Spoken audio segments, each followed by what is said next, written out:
নমস্কার বন্ধুরা, আরজি রূপরাজ চ্যানেলে আপনাদের সবাইকে স্বাগত। আজ আমরা শ্রীমদ্ ভাগবত গীতার প্রথম অধ্যায়ের 12 এবং 13 নম্বর শ্লোক নিয়ে আলোচনা করব। এই শ্লোকের মাধ্যমে যুদ্ধের প্রারম্ভিক প্রস্তুতির বর্ণনা করা হয়েছে। আসুন প্রথমে শ্লোকগুলি শুনে নিন। শ্লোক 12। তস্য সঞ্জনয়ন হর্ষং কুরু বৃদ্ধঃ পিতামহ সিংহো নাদং বিনাদচ্চৈ শঙ্খং দধ্মৌ প্রতাপবান।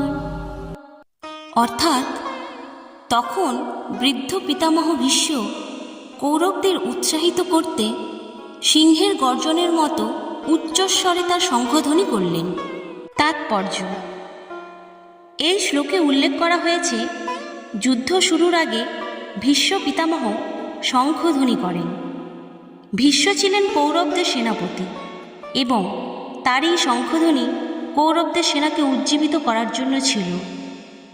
এটি কেবলমাত্র এক সামান্য কার্যকলাপ নয়, বরং এটি যুদ্ধের শুরুতে এক মহাশক্তিশালী ও সাহসী ঘোষণাও বটে। ভীষ্ম পিতামহের শঙ্খধ্বনি যুদ্ধের ময়দানে কৌরবদের আত্মবিশ্বাস বাড়িয়ে দেয়। এই শ্লোক আমাদের শেখায় সংকটের মুহূর্তে নেতৃত্ব ও প্রেরণা কতটা গুরুত্বপূর্ণ। ভীষ্ম পিতামহ তার শঙ্খধ্বনির মাধ্যমে কৌরব সেনাদের মানসিক শক্তি ও সাহস বাড়ানোর চেষ্টা করেছেন।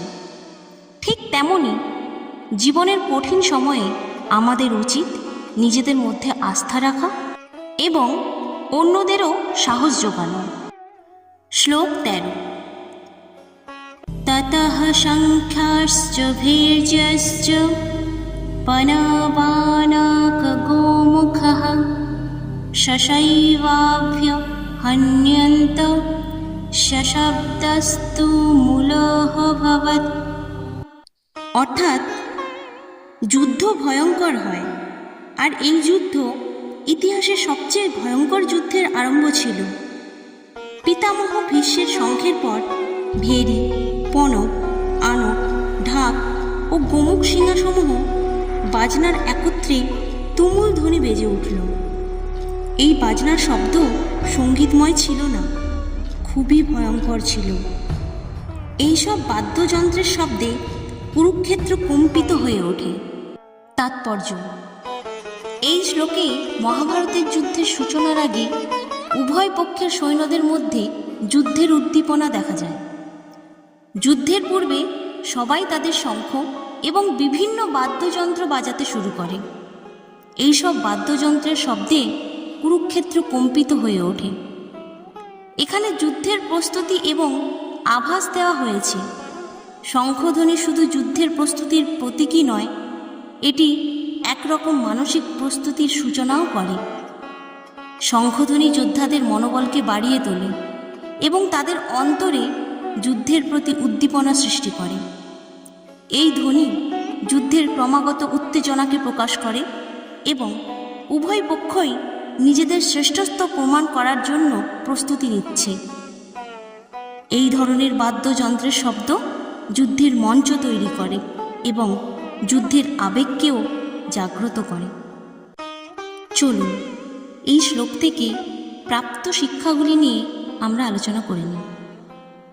প্রথমত, প্রস্তুতি এবং মনোভাবের গুরুত্ব। যুদ্ধ শুরু হওয়ার আগে উভয় পক্ষের যোদ্ধারা শঙ্খ ও বাদ্যযন্ত্র বাজিয়ে নিজেদের মনোবল বাড়িয়ে তোলে। এটি আমাদের শেখায় যে কোনো কঠিন পরিস্থিতির আগে মানসিক ও শারীরিকভাবে প্রস্তুতি নেওয়া অত্যন্ত গুরুত্বপূর্ণ। দ্বিতীয়ত, দৃঢ়তা এবং সাহস। শঙ্খধ্বনি প্রতীকীভাবে যোদ্ধাদের সাহসিকতার প্রতিফলন। যুদ্ধের আগে শঙ্খ বাজানোর মাধ্যমে তারা তাদের দৃঢ় মনোভাব প্রকাশ করে। আমাদের জীবনে যখনই চ্যালেঞ্জ আসে, আমাদের দৃঢ়তা ও সাহসের সাথে সেই চ্যালেঞ্জ মোকাবেলা করা উচিত। তৃতীয়ত, সংঘর্ষের আভাস। এই শ্লোকটি ভবিষ্যৎ সংঘর্ষের প্রতীক। এটি আমাদের শেখায় যে জীবন সবসময় মসৃণ নয়।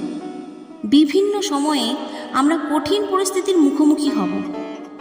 সেই সময়ে আমাদের সংকল্পবদ্ধ হতে হবে এবং মনে রাখতে হবে যে যে কোনো বড় কাজ বা সংঘর্ষের আগে প্রস্তুতি অপরিহার্য। চতুর্থত, সমষ্টিগত প্রচেষ্টা। শঙ্খ এবং অন্যান্য বাদ্যযন্ত্রগুলি একসাথে বাজানো হয়েছে, যা সমষ্টিগত প্রচেষ্টার প্রতীক। আমাদের ব্যক্তিগত এবং পেশাগত জীবনে অনেক সময় আমাদের দলগত প্রচেষ্টার কাজ করতে হয়। একসাথে কাজ করা শক্তিশালী এবং প্রভাবশালী ফলাফল এনে দিতে পারে। বন্ধুরা, শ্রীমদ্ ভাগবত গীতার প্রথম অধ্যায়ের 12 এবং 13 নম্বর শ্লোক এখানেই সমাপ্ত হল। শ্রীমদ্ ভাগবত গীতার প্রতিটি শ্লোক আমাদের জীবন যুদ্ধের নানা দিক তুলে ধরে। এই শ্লোকগুলিতে যুদ্ধের শারীরিক এবং মানসিক প্রস্তুতির প্রতীক হিসেবে আমাদের জীবনের ধৈর্য ও আত্মবিশ্বাস বজায় রাখার শিক্ষা দেয়। আশা করি এই আলোচনা আপনাদের কাছে অর্থবহ হয়েছে। পরবর্তী শ্লোক ও তার তাৎপর্য শোনার জন্য আপনারা আমাদের চ্যানেলটি সাবস্ক্রাইব করে পাশে থাকা বেল আইকনটি প্রেস করুন, যাতে আমাদের ভিডিও আপলোড হওয়ার সঙ্গে সঙ্গে আপনাদের কাছে নোটিফিকেশন চলে যায়। আর আমাদের ভিডিওটি যদি আপনাদের ভালো লেগে থাকে তাহলে ভিডিওটিকে লাইক করে শেয়ার করে দেবেন। আপনাদের সাপোর্ট আমাদের অনুপ্রাণিত করবে। রাধে রাধে।